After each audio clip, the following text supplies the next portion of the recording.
কেমন আছেন সবাই? আশা করছি সবাই ভালো আছেন। নেটওয়ার্কিং বিজনেসে আমাদের সবচাইতে বড় সমস্যা হচ্ছে অবজেকশন।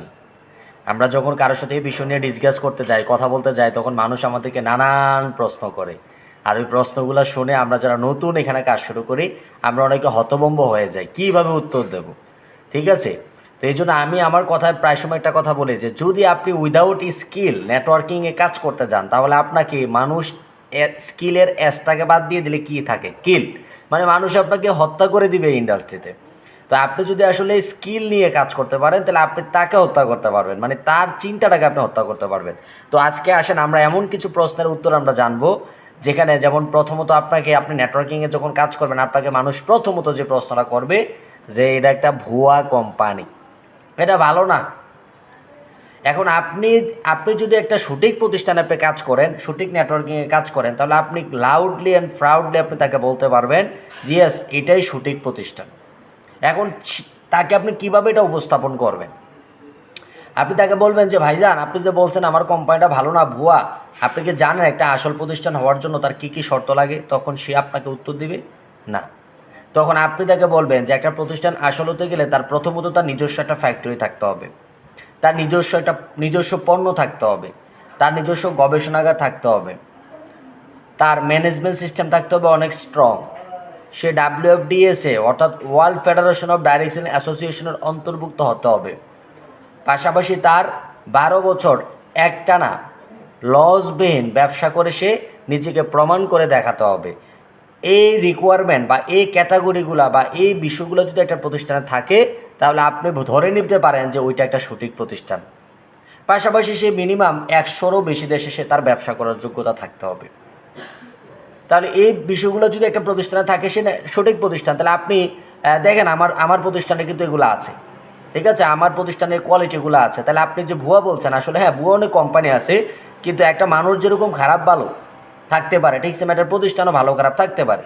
আপনি যেরকম মানুষের সাথে আপনি ভালো মানুষের সাথে সম্পর্ক করেন, খারাপ মানুষকে অ্যাভয়েড করেন, ঠিক সেম ভালো প্রতিষ্ঠানের সাথে আপনি কাজ করবেন, খারাপ প্রতিষ্ঠানগুলোকে আপনি আপনার জীবন থেকে অ্যাভয়েড করবেন। তারপর মানুষ দ্বিতীয়ত একটা প্রশ্ন করে নেটওয়ার্ক মার্কেটিংয়ে যে হ্যাঁ, প্রোডাক্টের দাম বেশি। এটা একটা কমন প্রশ্ন, কারণ আমরা নেটওয়ার্কিং কোম্পানির প্রোডাক্টগুলো আমরা জানি যেগুলো আসলে খুব ভালো মানের প্রোডাক্ট হয়। তো আপনি যখন আপনার ব্র্যান্ডের প্রোডাক্ট নিয়ে আপনি কথা বলেন, এটা বাজারের দামের চেয়ে একটু বেশি থাকে এটার দাম, তখন মানুষ বলে যে এটা দাম বেশি, এটা এটা মানুষ নিবে না, মানুষ খাবে না। তো আমি আপনাকে বলতে চাই, যেমন আমাদের প্রতিষ্ঠানে একটা পেস্টের দাম হচ্ছে প্রায় 650 টাকা। বাজারে 200-250 টাকা দিয়ে আপনি পেস্ট পাবেন।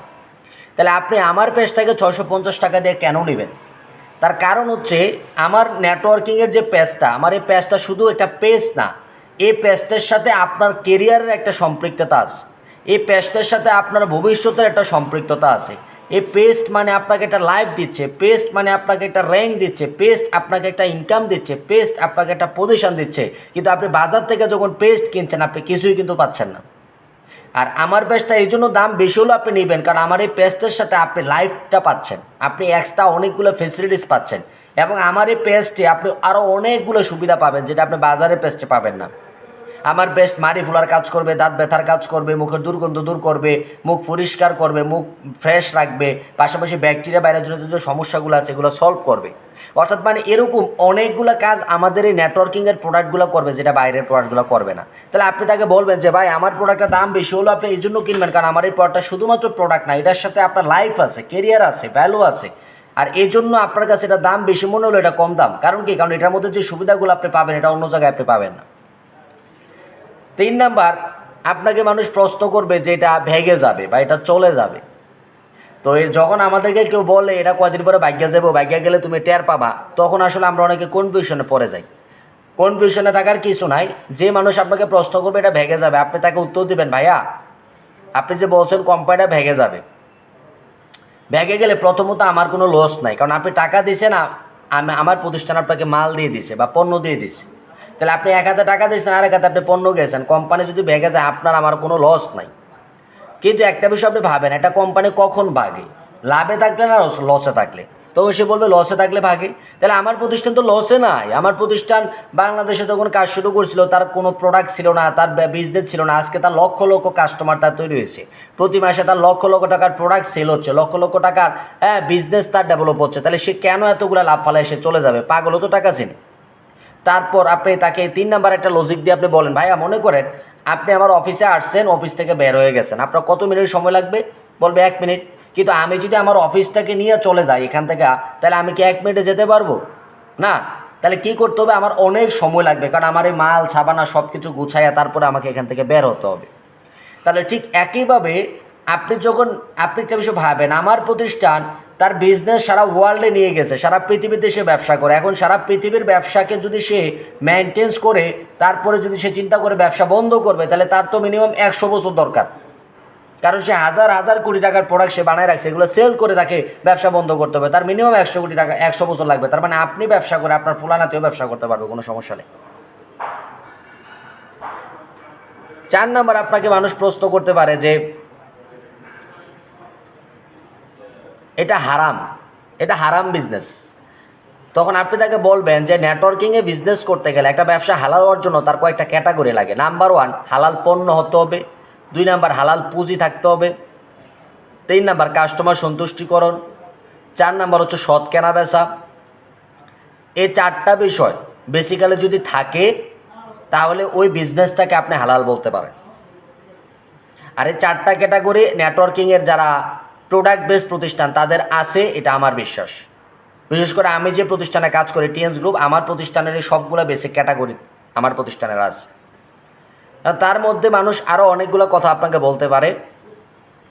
যেমন আপনি যখন কাউকে আপনি ইনভাইট করেন, সেমিনার করান, ক্লোজিং করান, সে সব কিছু ঠিক আছে, কিন্তু সে আপনাকে একটা কমন অজুহাত দেবে, ভাই আমার কাছে টাকা নেই, আমি ব্যবসাটা করতে পারবো না। ইচ্ছা আছে ভাই, কিন্তু আমার কাছে ভাই টাকা নেই। তখন আপনি তাকে বলবেন, ভাইজান আপনি একটা নেটওয়ার্কিং ব্যবসা করবেন, আধুনিক ব্যবসা করবেন, আপনি হয়তো 5, 10, 15 হাজার টাকা আপনি ম্যানেজ করতে পারবেন না, কিন্তু এই ব্যবসাটা ছাড়া অন্য ব্যবসা করলে আপনার 10 লাখ 20 লাখ টাকা লাগবে, আপনি ওইটা কীভাবে ম্যানেজ করবেন? খালি হাতে ভাই কিছুই হয় না, বিনা পয়সায় দুপুরে লাঞ্চটা করা যায় না। আজকে আপনি যদি নিজের প্রশ্ন করেন, আজকে লাইফে টাকা ছাড়া আপনি কোন পেশা থেকে আপনি লাইফে গেইন করতে পারবেন? আজকে আপনি চাকরি করবেন, টাকা লাগবে, ব্যবসা করবেন, টাকা লাগবে, বিদেশ যাবেন, টাকা লাগবে, ফ্রিল্যান্সিং শিখবেন, টাকা লাগবে, আপনি পার্লারের কাজ শিখবেন, টাকা লাগবে, আপনি গাড়ি চালানো শিখবেন, আপনার টাকা লাগবে। প্রত্যেকটা জায়গাতে আপনাকে খরচ করতে হবে, ব্যয় করতে হবে। তাহলে আপনি ডিরেক্ট সেলিং ব্যবসা যে আপনি আসছেন, এই ব্যবসা খুবই সিম্পল খরচ। আর এই খরচটা আপনি বারবার না, জীবনে করবেন একবার।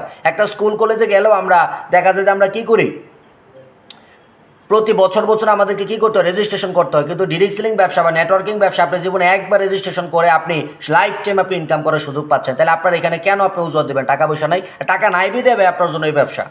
আপনি যদি লক্ষ লক্ষ টাকা আপনার কাছে থাকতো তাহলে আপনি এই ব্যবসার দরকার ছিল না। টাকা নাই বিদেই কিন্তু আপনি বিজনেস করতে এসেছেন, ঠিক আছে? তারপর মানুষ আপনাকে বলতে পারে যে হ্যাঁ, যে কি যে বলে, আমার ফ্যামিলি দিবে না, এই ব্যবসাটা করার জন্য আমার ফ্যামিলি দিবে না। তখন আপনি তাকে কি বলবেন? যে ভাই আপনার ফ্যামিলি দিবে না, এটা খুবই কমন একটা বিষয়। তার কারণ হচ্ছে আপনার ফ্যামিলি যখন কাজ করতো তাদের সময় কিন্তু নেটওয়ার্কিং সিস্টেম ছিল না, তারা নেটওয়ার্কিং সম্পর্কে তাদের কোনো ধারণা নেই, আইডিয়া নেই। আপনার বাবা কিন্তু স্মার্টফোনে এত বেশি এক্সপার্ট না, আপনি বেশি এক্সপার্ট। আপনার বাবা ফ্রিল্যান্সিং এত বেশি বুঝেন, আপনি বুঝেন। আপনার বাবা ইউটিউবিং এত কিছু বুঝেন, আপনি বুঝেন। বর্তমান জেনারেশনে কন্টেন্ট ক্রিয়েট করে মানুষ ইনকাম করে, বর্তমান যুগে ফেসবুক মনিটাইজেশন করে মানুষ ইনকাম করে, বর্তমান যুগে মানুষ ফ্রিল্যান্সিং করে ইনকাম করে, বর্তমান যুগে নানান পেশায় মানুষ কাজ করে ইনকাম করে। কিন্তু প্রশ্ন হচ্ছে এই পেশাগুলো কিন্তু আপনার বাবার সময় ছিল না। আর এই পেশাগুলোতে আপনি দেখবেন আপনার বাবার বয়সী মানুষ কম কাজ করে, এই ইয়ং জেনারেশন বেশি কাজ করে বেশি সফল হচ্ছে, রাইট কিনা? তার মানে আধুনিক যে কনসেপ্টের মধ্যে একটা অন্যতম পাওয়ারফুল কনসেপ্টের নাম হচ্ছে নেটওয়ার্ক মার্কেটিং। এখন এই কনসেপ্টটা নিয়ে যখন আপনি কাজ করবেন, আপনার ফ্যামিলি আপনাকে সাপোর্ট দেবে না, এটাই স্বাভাবিক বিষয়। আর এই ব্যবসা করার জন্য ফ্যামিলির সাপোর্ট ম্যাটার করে না, আপনার একটা ভালো প্রতিষ্ঠান এবং একটা ভালো টিম লিডার আপনার দরকার। এই দুইটা বিষয় যদি আপনার কাছে থাকে, আপনি 6 মাস থেকে 1 বছর আপনি কাজ করেন, ভালো ইনকাম করবেন, তখন দেখবেন 1 বছর পর আপনার ফ্যামিলি আপনাকে নিয়ে গর্ব করবে। তাহলে 1 বছর পরে আপনিও ভালো থাকবেন, আপনার ফ্যামিলিও ভালো থাকবে। কিন্তু আজকে যদি আপনি ভাবেন আপনার ফ্যামিলি আপনাকে সাপোর্ট দিবে না, তাই আপনি কাজটা করবেন না, তাহলে আমার প্রশ্ন হচ্ছে আগামী 2-4 বছর পরে আল্লাহ না করুক আপনার বাবা পৃথিবী থেকে চলে যাবে বা হারাইয়া যাবে, তখন কি বাবা কবর থেকে এসে আপনাকে খাওয়াবে? খাওয়াবে না। তার মানে ওই সময় আপনার লাইফটা আপনাকেই হ্যান্ডেলিং করতে হবে। তাহলে আজকে থেকে যদি আপনি নিজের লাইফের স্বপ্নগুলা বা নিজের পছন্দগুলোকে নিজের কন্ট্রোলে রাখতে শিখেন, তাহলে নিজের ভালো থাকাটাকেও আপনি আপনার কন্ট্রোলে রাখা শিখতে পারবেন।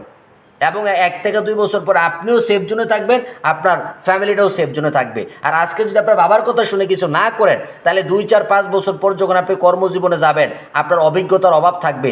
অভিজ্ঞতা কিন্তু কিনতে পাওয়া যায় না, আপনার বাবা কিন্তু অভিজ্ঞতা কিনে দিতে পারবে না। কিন্তু ওই ফ্রি সময়টা পড়াশোনার পাশাপাশি কাজ না করে, যদি আপনি নষ্ট না করে যদি আপনি নেটওয়ার্কিংয়ের সাথে জড়িত হন, তাহলে আপনার এখান থেকে যে স্কিলটা হবে, স্কিলের কারণে আপনি ভবিষ্যতে যে কোনো ফিল্ডে আপনি অবশ্যই একটা ভালো সাপোর্ট পাবেন এবং ভালো একটা ফিউচার আপনি ডেভেলপ করতে পারবেন।